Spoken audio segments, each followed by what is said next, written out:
জয় মা অন্নপূর্ণা, জয় শিবশম্ভু। নমস্কার দর্শক বন্ধুরা, শ্রী শ্রী অন্নপূর্ণা পূজার শুভ দিনে এক মুঠো চাল অতি সযত্নে সরিয়ে রাখুন ঠিক এই নির্দিষ্ট স্থানে। সারা বছর আপনার সংসারে মা অন্নপূর্ণার কৃপা দৃষ্টি বজায় থাকবে। সংসারে কখনো অন্ন, বস্ত্র, খাদ্যের অভাব হবে না। আজকের পর্বে আপনারা দেখবেন সে বিষয়গুলি সম্পর্কে। মা অন্নপূর্ণা অন্নদাত্রী, তিনি ধরিত্রীর অন্নের যোগান দেন। শুধু তাই নয়, তার আশীর্বাদ বা কৃপা দৃষ্টি সংসারে বর্ষিত হলে সে সংসারে কখনো অর্থের, খাদ্যের, পোশাকের অভাব হয় না। তাই কি প্রতিকার গৃহস্থের কল্যাণে অন্নপূর্ণা পূজায় পালন করার কথা জানাচ্ছেন শাস্ত্রজ্ঞরা, সে বিষয়ে জানবেন। 2026 সালে অন্নপূর্ণা পূজা অনুষ্ঠিত হতে চলেছে ইংরাজি 26শে মার্চ, বাংলা 11ই চৈত্র 1432 বঙ্গাব্দ, বৃহস্পতিবার। মূলত চৈত্র মাসের বাসন্তী পূজার অষ্টমী তিথিতে মা অন্নপূর্ণার পুজো করা হয়। অন্ন শব্দের অর্থ ধান, আর পূর্ণা কথার অর্থ হলো পূর্ণ। মা দুর্গারই আরও এক নাম হলো অন্নপূর্ণা। মা অন্নপূর্ণা অন্নদা নামেও কিন্তু পরিচিত। মা অন্নপূর্ণাকে বলা হয় অন্নদাত্রী, তিনি শক্তিরই অপর আরেক রূপ। মা অন্নপূর্ণার এক হাতে থাকে অন্নপাত্র, আর অপর হাতে থাকে হাতা। ভারতে দেবী অন্নপূর্ণার বিখ্যাত মন্দির রয়েছে কাশীতে। চৈত্র মাসে শুক্লা পঞ্চমী তিথিতে সেখানে মায়ের আবির্ভাব হয়েছিল। সেই থেকে সেখানে মায়ের পুজোর প্রচলন হয়, যা আজ অন্নপূর্ণা পূজা নামে বিখ্যাত। পুজোর দিন সকলে দর্শন করতে পারবেন দেবীর স্বর্ণ অর্থাৎ সোনা দ্বারা নির্মিত মূর্তি। কি করবেন পুজোর দিন আর কি করবেন না, এই প্রতিবেদনে এবার একে একে জানাচ্ছি। অন্নপূর্ণা পুজোর দিন ভুল করেও খাবার নষ্ট করবেন না। অপচয় একেবারেই নয়। অন্নপূর্ণা অন্নের দেবী, তিনি অপচয় পছন্দ করেন না। গৃহস্থের কল্যাণে এই দিন চেষ্টা করবেন আমিষ ভোজন না করতে। এমনকি পুরুষরা মদ্যপান ও ধূমপান থেকেও অন্নপূর্ণা পূজার দিন সম্পূর্ণ দূরে থাকবেন, এতে সংসারের কল্যাণ হয়।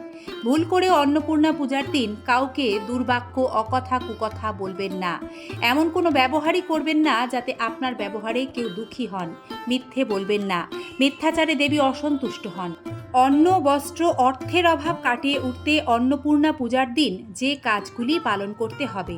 শাস্ত্রে বলা আছে যে দানের তুল্য কিচ্ছু নেই। দান যদি ঠিক মতো করা যায় তাহলে সৌভাগ্যকে জয় করতে খুব বেশি সময় কিন্তু লাগে না। আমরা অনেকেই জানি দেবী অন্নপূর্ণার পূজা করলে, তার কৃপা লাভ করলে জীবনে অন্ন, বস্ত্রের অভাব হবে না। অন্নপূর্ণা পুজোর দিন যদি মাকে ভক্তি শ্রদ্ধার সঙ্গে ডাকা যায় তাহলে অন্নের অভাব তো হয়ই না, উপরন্তু অর্থনৈতিক উন্নতিও হয় চোখে পড়ার মতো। শাস্ত্রে বলা আছে দানের তুল্য কিচ্ছু নেই। দান কিন্তু সঠিক জিনিস করতে হবে, তাই সংকোচ না রেখে দান করতে হবে। অন্নপূর্ণা পূজার টোটকা: এই দিন পিতলের যে কোনো একটি পাত্র কিনে তাতে অল্প কিছুটা চাল দিয়ে কোনো অভাবী ব্যক্তিকে দান করুন। মনে করা হয় এই দিন পিতলের পাত্র দান করলে দেবী অন্নপূর্ণা সন্তুষ্ট হন এবং মায়ের কৃপা দৃষ্টি সংসারে সারা বছর বর্ষিত হয়, যার ফলে সংসারে অন্ন, বস্ত্র, খাদ্যের অভাব তো হয় না, উপরন্তু প্রচুর আর্থিক আয় উন্নতি বৃদ্ধি পায়। এই দিন যে কোনো মন্দিরে গিয়ে পুজো দিন এবং মন্দিরের বাইরে বসে থাকা ভিখারিদের কিছু দান করুন। জীবনে যদি নানা সমস্যা আসে তাহলে সম্ভব হলে একটি রূপোর কয়েন এই দিন দান করুন। এই দিন রূপোর কয়েন দান করলে আর্থিক উন্নতি হয়, কর্মের বাধা দূর হয় এবং নানা সমস্যার সমাধান হয়ে যায়। অন্নপূর্ণা পুজোর দিন কয়েকটা ফুল সমেত লবঙ্গ পুড়িয়ে তার পোড়া অংশ যে কোনো একটি নোটের ওপর রেখে কাউকে দান করে দিন।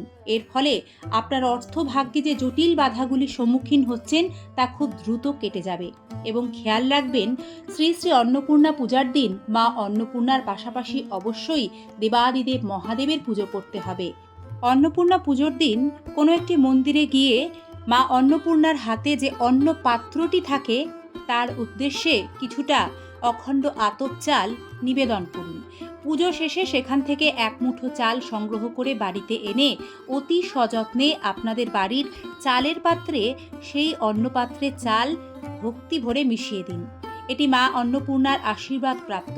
এর ফলে সংসারে কখনো অন্নের অভাব থাকবে না। জয় মা অন্নপূর্ণা, তুমি সকলের অন্নপাত্র, অন্নের ভাণ্ডার সব সময় পরিপূর্ণ রেখো। মা অন্নপূর্ণার কৃপা দৃষ্টি সকলের ওপর বর্ষিত হোক, এই প্রার্থনা জানিয়ে আজকের পর্বটি এখানে শেষ করছি। অনুমতি দিন। সকলকে ধন্যবাদ জানাই সম্পূর্ণ পর্বটি দেখার জন্য। আবারও দেখা হবে তথ্য সমৃদ্ধ সনাতনী বার্তার সাথে আগামী কোনো নতুন পর্বে।